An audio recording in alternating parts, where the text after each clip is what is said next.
그 누구보다 봄을 빨리 느끼는 사람, 바로 알레르기 비염 환자라고 합니다.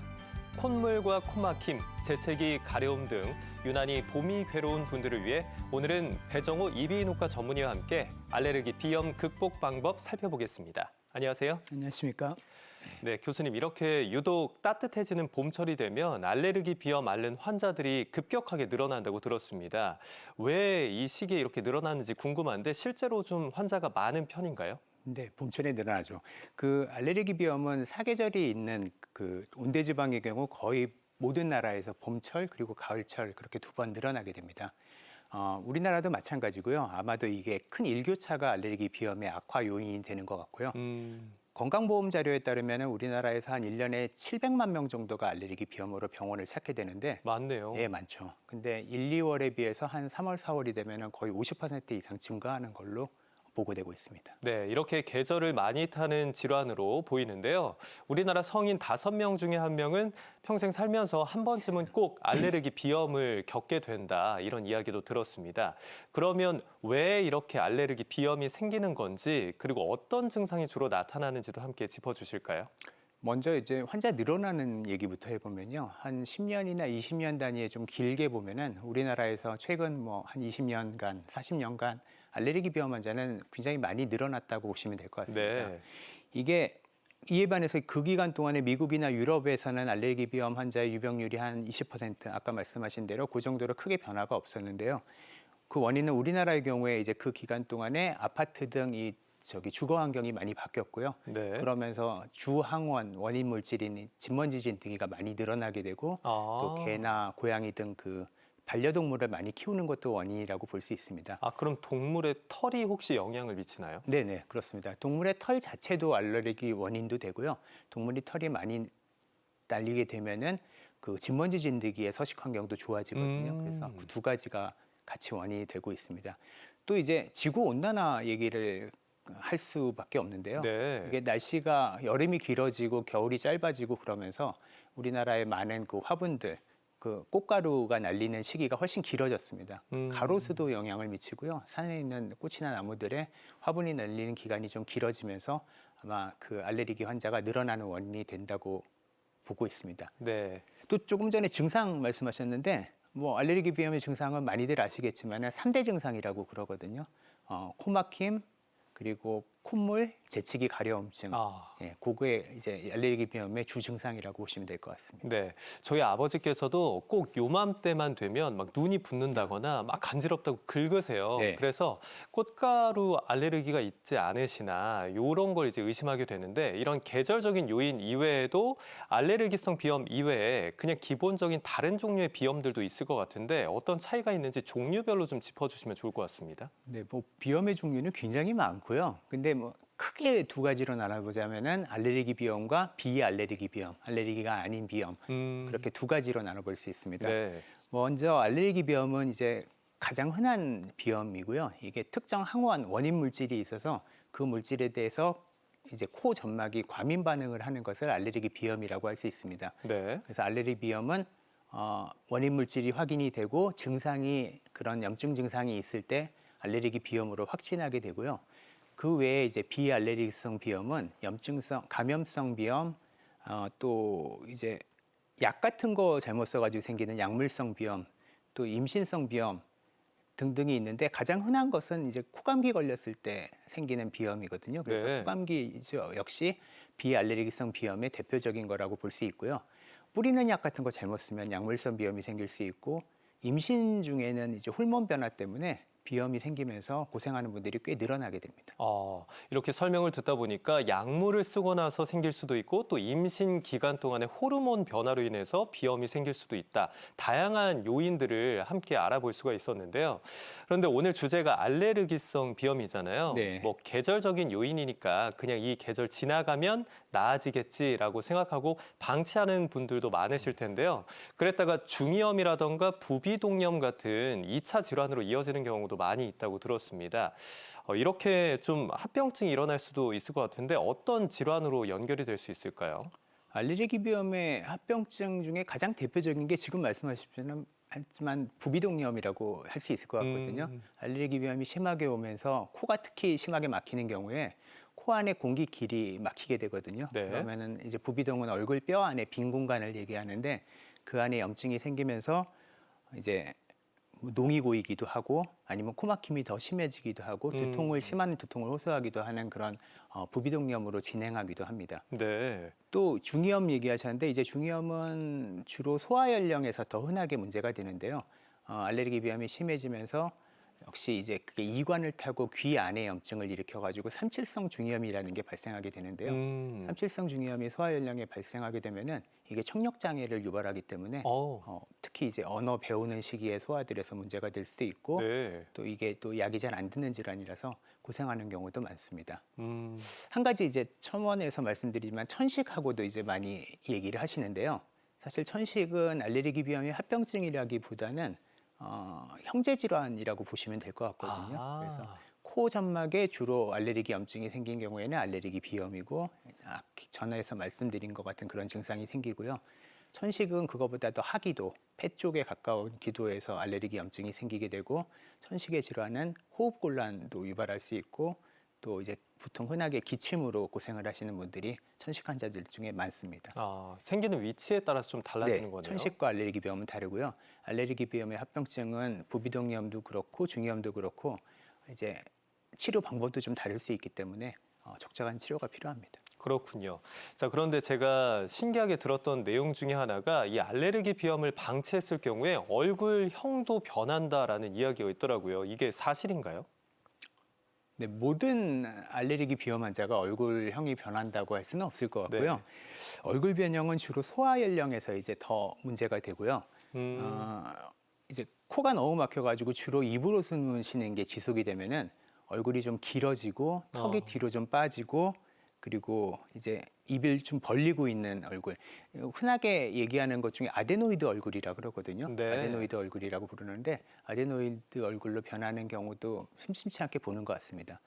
말 그대로 이제 아데노이드 얼굴이기 때문에 알레르기 비염 외에도 소아애들에서 이제 편도나 아데노이드가 커서 코가 막혀서 입으로 숨 쉬고 특히 이제 잠잘 때 입을 잘 벌리고 자고 코를 심하게 고는 애들은 이 아데노이드 얼굴로 변형되는 경우를 꽤 많이 보는 것 같습니다. 네, 정확하게 아데노이드형 얼굴이라는 게 어떤 건지 모르시는 분들도 계실 텐데 저도 사실 비염이 좀 있는 것 같거든요. 선생님께서 보실 때 저는 아데노이드형인가요? 아닌 것 같습니다. 그런가요? 예, 아데노이드 얼굴은 좀 이제 그림 같은 걸로 많이도 얘기를 하는데요. 이제 애들에서 조금 놀리는 얼굴이거든요. 입 벌리고 있고 그리고 턱은 좀 작고 입을 벌리고 있으면은 좀 똑똑해 보이지 않는다는 얘기들을 많이 하기 때문에 아데노이드 얼굴은 사실 문제가 됩니다. 그거 조심해야 됩니다. 이게 어렸을 또, 때 예. 코가 막혀서 입으로 숨 쉬거나 편도 아데노이드 때문에 입으로 숨 쉬는 습관이 좀 심해 보이면은 그거 좀 조치를 취하는 게 좋을 것 같습니다. 결국에는 본인이 숨을 쉬기가 불편하니까 입을 벌리고 있는 거네요. 자, 그러면 이렇게 알레르기성 비염 때문에 고생하는 어린 아이들 사이에서는 또 학습 능력이 떨어진다는 이야기도 있던데 이것도 사실인지 한번 좀 짚어주시면 좋을 것 같습니다. 네. 학습 특히 이제 많은 부모님들이 애들 학동기 애들에서 공부를 못할까 봐 걱정을 많이 하시니까요. 그렇죠. 사실 많은 연구에서 이게 발표된 바가 있습니다. 그리고 이게 연구 갖고가 아니더라도요. 대부분 경험해 보셨을 것 같은데 코감기가 심하게 오거나 뭐 알레르기 비염 때문에 고생하시거나 해서 코가 막히면은 이제 코가 막히는 동안은 집중력이 떨어지고 주로 입으로 숨을 쉬게 되고 공부를 할 때 학습 능력이라든지 일을 할 때 작업 능력 같은 게 많이 떨어지게 되거든요. 맞아요. 뭐 간단히 생각해 보면은 공부를 하거나 무슨 작업을 할 때 뇌가 일을 해야 되는데 뇌는 산소를 굉장히 많이 필요로 하는 기관이거든요. 그래서 머리가 잘 안 돌아간다는 네, 느낌이 그렇죠. 드는 머리가 안 거군요. 돌아가죠. 머리가 안 돌아가는 게 맞습니다. 그래서 이제 주로 코가 막혀가지고 입으로 숨 쉬는 게 좀 불편해지면은 생각하는 기능이 떨어진다고 봐야죠. 이거 그냥 한번 실험해봐도 되거든요. 무슨 공부를 할 때 우리가 코를 한번 막고 한 30분만 공부를 해보자 그러면은 입으로 숨 쉬면서 그러면 능률이 많이 떨어집니다. 능률이 많이 떨어져서 학동기의 알레르기 비염뿐만 아니고 다른 원인에 의해서도 코가 막히는 경우는 학습 능력이 떨어진다는 거는 뭐 정설이라고 봐도 될 것 같습니다.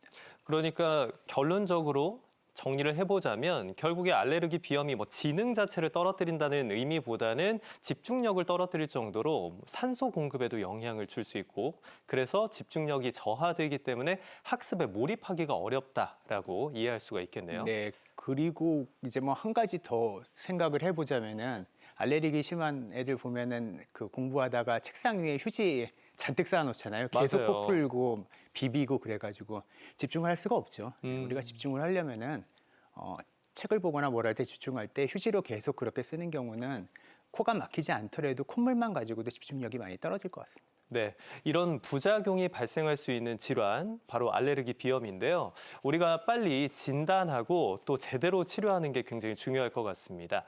다양한 치료 방법이 있을 것 같아요. 뭐 약물을 쓸 수도 있고 네. 심해지면 수술적인 치료도 필요할 것 같은데요. 단계별로 어떻게 치료가 들어갈까요? 뭐 우리가 모든 병에서 가장 관심을 갖는 건 사실 의사 입장에서는 환자 입장에서도 마찬가지겠죠. 치료라고 볼 수 있겠는데요. 네.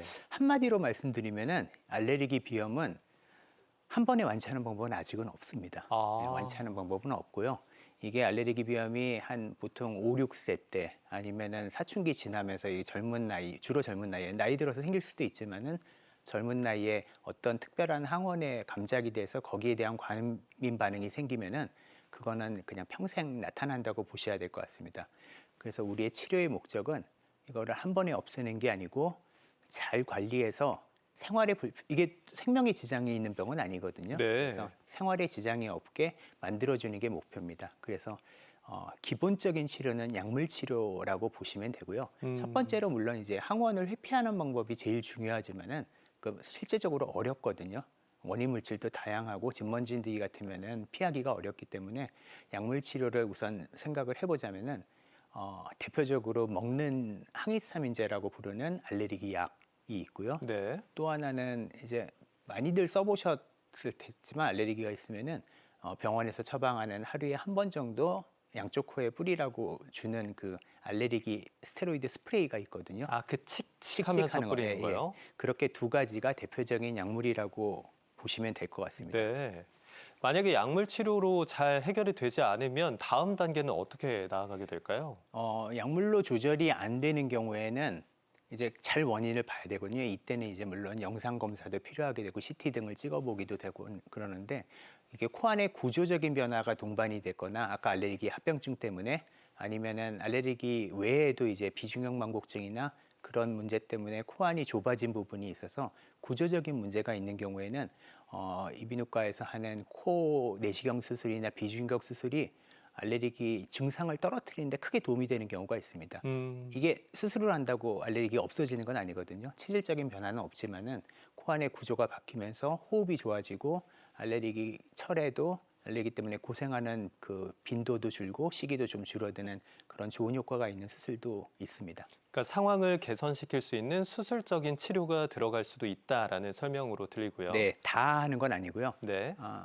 제가 이제 알레르기 환자가 만약에 10명이라 그러면은 그중에 진짜 심하고 합병증이 동반됐거나 구조적인 문제가 있는 1명 내지 2명 정도 그 정도는 수술이 크게 도움이 될 수도 있습니다. 네, 전문의의 진단에 따라서 결정을 하게 될 텐데 앞서 이제 약물 치료 소개를 해주실 때 대부분의 환자들이 쓰는 약물로 항히스타민제에 대해서 이야기를 해주셨어요. 네.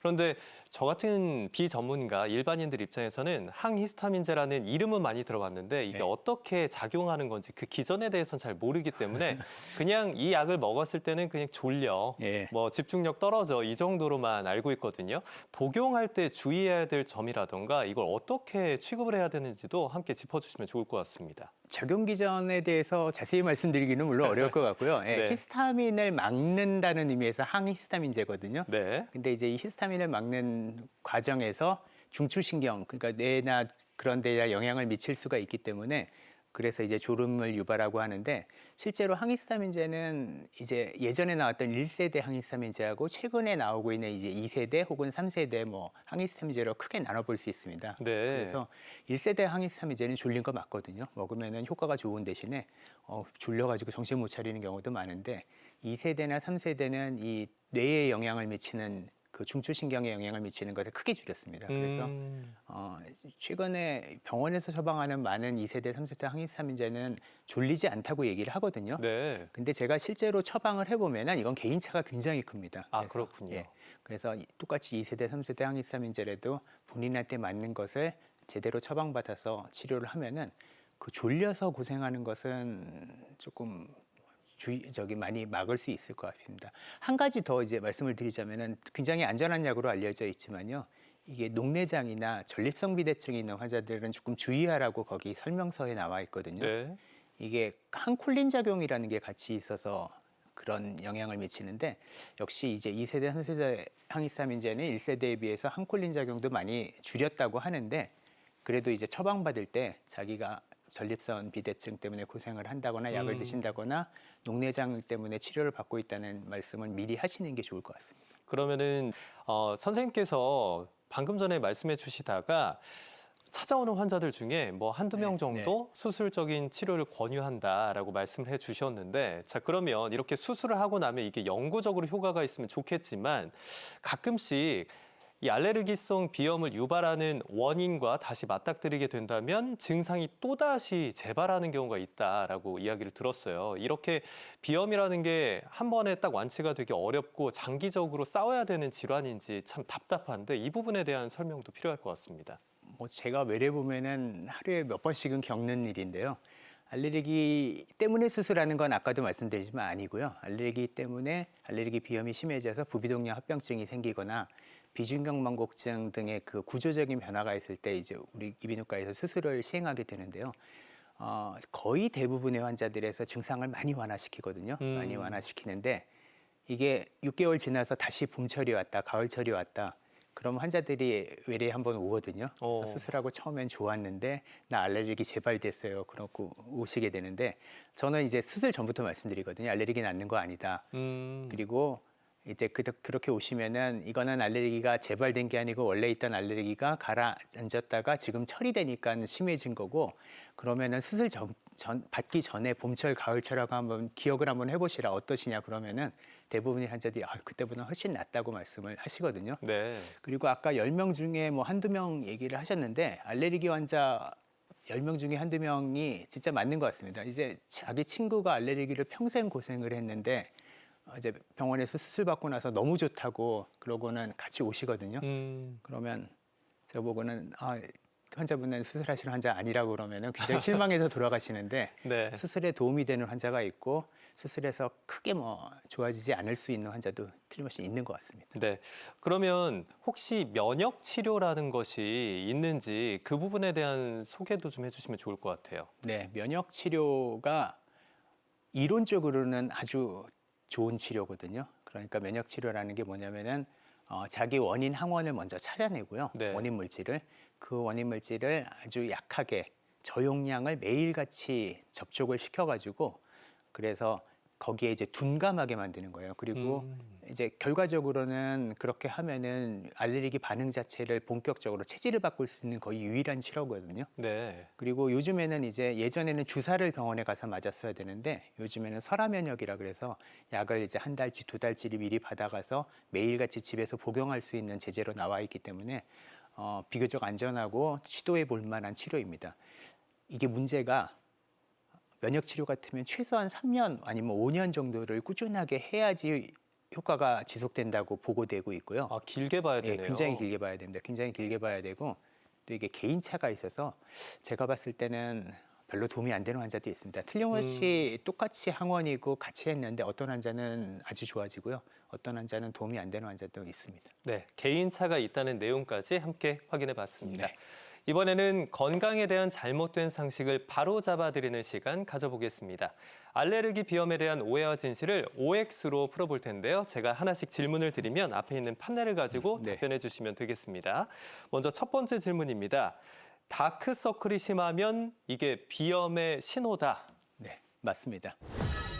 그 다크서클을 겪어보신 분은 알겠지만 눈 주변이 이제 푸르스름하고 오히려 검은스름하게까지 보이는데요. 네. 비염이 심해서 이게 코점막이 부으면은 코 안에 정맥이 우려이 되면서 피가 고인다는 거죠. 그러면서 눈 밑에 이제 까지도 혈액이 그렇게 비쳐 보이게 됩니다. 그래서 거무스름하게 보이는데 가장 흔하게 보이는 거는 그 백인 소아들에서는 굉장히 많이 보이거든요. 알러지 있는 애들이, 알레르기 있는 애들이 백인 소아들은 눈밑이 그냥 푸르등등하게 다니는 애들도 있고 우리나라도 꽤 많이 보입니다. 애들에서는 더 네. 많이 보이고요.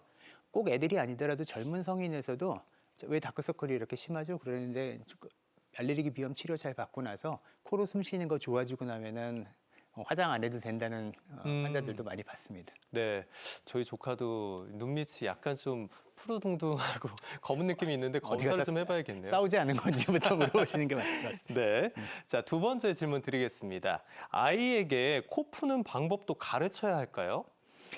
네, 뭐 이것도 맞다고 봐야 될 것 같습니다. 지금 요즘 애들 배우는 거 진짜 많고요. 공부해야 될 거 많은데 코 푸는 것까지 가르치냐 하시겠지만은 이게 코가 너무 막혀 있거나 양쪽 코가 꽉 차 있을 때 코를 세게 풀면은 그리고 코를 세게 풀면은 우선은 불편하기도 하고요. 이제 네. 애들에서는 이게 가끔 귀 아프다 그러고 나서 삼출성 중이염이 생기는 경우도 있거든요. 오, 이게 코 안에 있는 그 염증들이 이관을 타고 귀로 넘어가서 그래서 삼출성 중이염이 되면은 이제 그때는 약물 치료도 좀 달라지고 치료 기간도 길어지고 할 수 있기 때문에 코를 너무 세게 푸는 경우에는 조심하는 거를 가르쳐야 될 것 같고요. 만약에 양쪽 코가 다 막혀 있으면은 그거 방지하기 위해서 이제 한쪽씩 좀 살살 풀고 입을 좀 벌리고 푸는 등의 교육이 좀 필요할 것 같습니다. 또 코 푸는 애들 습관 중에 풀고 나서 그 휴지로 막 코를 비비고 막 쑤시고 그런 애들도 있거든요. 그러면은 이거 점막 손상 와서 코피도 나고 코 변형도 올 수 있기 때문에 이거 가르쳐야 됩니다. 네, 그러니까 결국 2차 질환으로 이어지지 않게끔 아이들에게 코 푸는 방법을 알려줄 필요가 있다라고 해석할 수 있겠습니다. 네. 자, 다음 질문입니다. 요즘 작두콩차 챙겨 드시는 분들 많으신데요. 이걸 마시면 비염 완화에 도움이 될까요? 이거 저 세모라고 제가 잘 몰라서요. 네. 저 찾아보긴 했는데 작두콩차가 항염증 작용이 있다고 그래서 이제 최근에 유행처럼 좀 드시는 것 같은데 아주 연구로 확실히 밝혀진 건 없는 것 같고요. 뭐 일부 도움이 된다는 보고들도 있긴 있는 것 같아서 뭐 적당량 마시면은 몸에는 좋을 것 같지만 알레르기 비염의 일차 치료약은 아닌 것 같습니다. 뭐 따뜻한 차니까 예, 호흡기에는 좋겠죠. 좋겠죠. 예. 다음 질문 드리겠습니다. 코 스프레이 자주 사용해도 상관없다. 이거는 일단 X라고 하겠습니다. 네. 이게 코스프레이 종류가 굉장히 중요한데요. 코스프레이 종류를 크게 대별해서 제가 두 가지로 설명을 드리면은 하나는 흔하게 이제 약국에서 살 수 있는 모모 이제 제품명을 설명드리기는 그렇고요. 네. 코 혈관 수축제 종류거든요. 아, 처방전이 없어도 예, 살 수 있는 그냥 살 수, 건가요? 대부분은 그냥 살 수 있습니다. 네. 그래서 이런 약물들일 경우에는 뿌리자마자 코가 뻥 뚫리면서 아주 효과가 좋습니다. 감기가 걸려서 잠을 전혀 못 자거나 그냥 어느 하루 저녁 아니면 이틀 저녁 정도 쓰는 거는 아주 효과도 좋고 도움이 되지만은 이거를 너무 자주 뿌리거나 장기적으로 뿌리게 되면은 아까 잠깐 말씀드렸는데 약물성 비염이라고 그래서요. 코 자체가 구조가 변하거든요, 점막이. 네. 그래서 약도 잘 안 듣고 수술하기도 힘들어지는 그런 코 상태로 변할 수 있기 때문에 무척 주의해야 되는 약물입니다. 또 하나는 비슷하게 생겼어요. 생긴 거는 스프레이고 뿌리는 것도 비슷하고 생긴 모양도 비슷한데 병원에서 주로 처방하는 그 알레르기 스프레이라고 부르는데요. 정확히는 알레르기 스테로이드 스프레이라고 부르는데 하루에 한 번 정도씩 양쪽 코에 일정한 시간에 뿌리라고 그러고 이게 한 달 정도 뭐 아니면 뭐 2달, 석 달까지도 쓰는데요. 장기적으로 썼을 때 도움도 많이 되고 코막힘도 해결이 되고 또 기본적으로 이 알레르기 스프레이는 오래 써야 되는 약입니다. 그래서 스프레이 종류에 따라서 꼭 구분하고 써야 될 것 같습니다. 오히려 환자들 입장에서는 스테로이드라는 단어를 들으면 거부감도 생기고 또 오래 쓰면 뭔가 부작용이 생길 것 같은데 오히려 처방을 받고 사용하는 스프레이가 더 안전하네요. 네, 그렇습니다. 스테로이드에 대해서 이제 뭐 건강에 관심 있는 분들은 다 굉장히 주의를 하시는데요.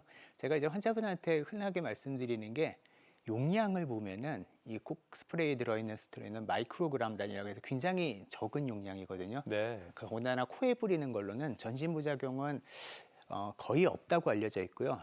아주 드문 경우에 이제 너무 소아 연령이거나 임신 중이거나 그런 경우에는 저희가 조금 조심해서 쓰고 물론 이거 1년 내내 쓰기는 조금 부담스러울 수도 있죠. 그렇지만 기본적으로 우리가 사용하는 알레르기 약 중에 비교적 안전한 약으로 알려져 있습니다. 네.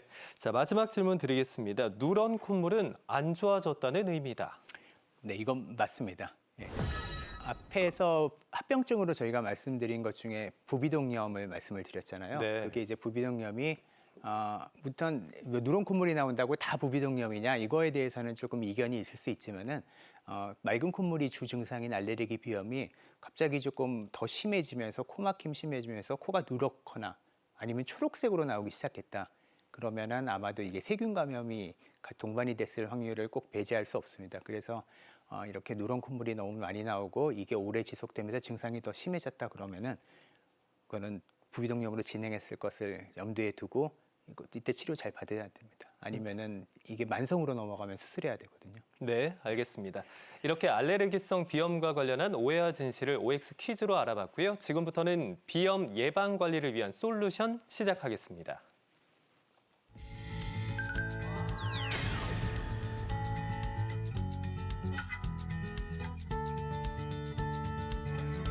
이거는 꼭 하지 말아야 된다라고 교수님 입장에서 말씀해주고 싶으신 내용이 있다면요? 뭐 사실은 말씀드리고 싶은 게 되게 많거든요. 제가 네. 뭐 알러지 환자도 많이 보고 부비동염 환자도 많이 보니까 몇 가지만 딱 찍어서 말씀드리면 첫 번째는 담배 끊으셔야죠. 알러지 심하거나 부비동염 있으면 네. 담배는 뭐 전자담배로 바꿨으니까 괜찮지 않나요? 뭐 젊은 환자들 많이 얘기하시는데 담배 피해야 됩니다. 담배 피하셔야 되고 또 이제 아까 식품에서 제가 잠깐 말씀드리는데 가공식품 너무 많이 드시면 그 식품 첨가제도 영향을 좀 줄 수 있으니까 그런 것도 좀 피하셔야 되고요. 또 아까 이제 말씀드렸지만은 코 수축 스프레이 쓰시는 분들 이거는 젊은 분들한테 더 문제가 되거든요. 그래서 코 뚫리면은 병원 갈 시간은 없으니까 그냥 약국에서 코 뚫리는 스프레이 사가지고 쓰다 점점 다주 쓰고 진짜로 영구적인 변성이 돼서 오시는 경우도 많아서 그거 주의해야 됩니다. 네, 이렇게 주의점까지 확인을 해봤고요. 오늘 시간 마지막으로 그러면 알레르기 비염을 예방하기 위해서 일상에서 이것만큼은 꼭 지키셨으면 좋겠다라는 걸 정리해서 마지막 당부의 말씀 부탁드리겠습니다.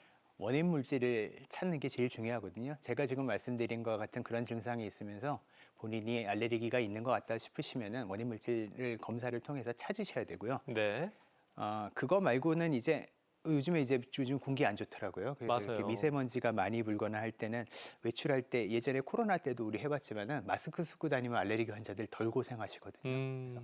마스크 쓰고 다니시는 것도 도움이 될 수 있고 같은 맥락에서 아까 말씀드린 그 식염수 세척을 외출 후에 한번 해보시는 것도 병원 가시기 전에 도움이 될 만한 일인 것 같습니다. 네, 이런 예방 수칙도 정말 중요하니까요. 꼭 기억해 주셨다가 잘 챙기셔야겠습니다. 비염은 치명적인 병은 아니지만 일상의 불편함을 초래해 삶의 질을 떨어뜨리는 질환입니다. 생활 습관 개선은 물론 조기 진단과 올바른 예방법으로 올봄 지긋지긋한 비염으로부터 탈출할 수 있길 바라겠습니다. 지금까지 배정호 이비인후과 전문의와 함께 이야기 나눴습니다. 오늘 말씀 고맙습니다. 네, 감사합니다.